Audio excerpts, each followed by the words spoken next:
I am amazed how often I'm misrepresented in the media, even in this morning's Australian. My position is misrepresented in the first couple of paragraphs. Let me just be very clear about this. I support the move to modernise Section 35 of the Citizenship Act so that people who dual nationals who go to fight for Daesh in Syria and Iraq would lose their Australian citizenship as a consequence of doing so.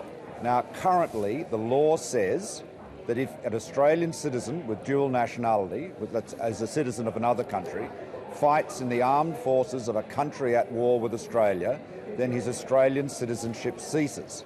So you don't have to make a lot of amendments to Section 35 to include fighting for Daesh. I mean, it is pretty much the same, very similar situation, let's face it.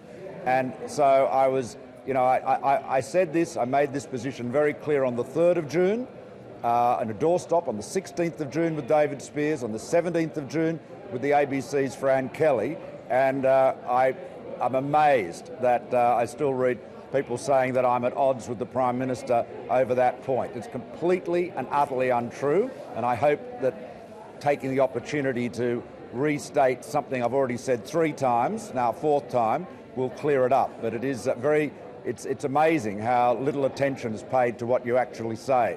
So Canberra's full of spin, not much substance. You're completely comfortable the law will pass any potential High Court test?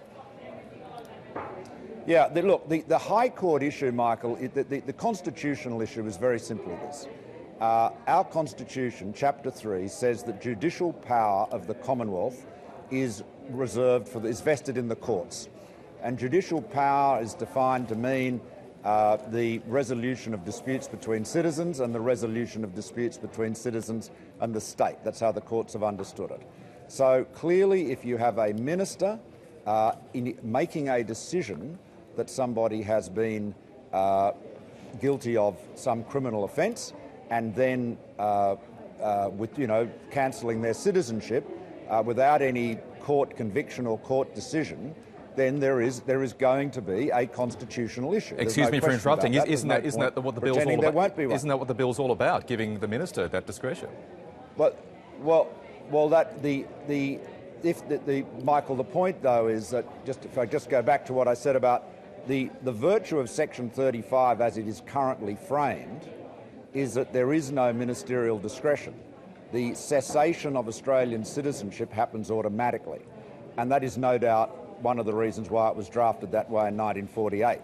Now, as far as ministerial discretion to remove citizenship, if there is a court conviction, which is currently for, say, immigration fraud, which is currently the way Section 34 of the Citizenship Act is drafted, then that very likely avoids this constitutional problem. But look, clearly the government, and I'm working very hard with the Immigration Minister and the Attorney General and the Prime Minister, providing a lot of input and assistance to ensure that the bill that is presented conforms to the Constitution. And I'm surprised that my observation that our laws should conform with the Constitution is somehow or other a remarkable one. What's the point of passing a law if it's going to get knocked out in the High Court? So, our country is under the rule of law, and the most important law is the Constitution, and it applies both to the governed, the people, and the government.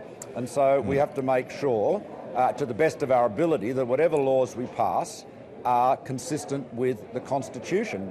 That's just doing the job of government in a competent and effective manner.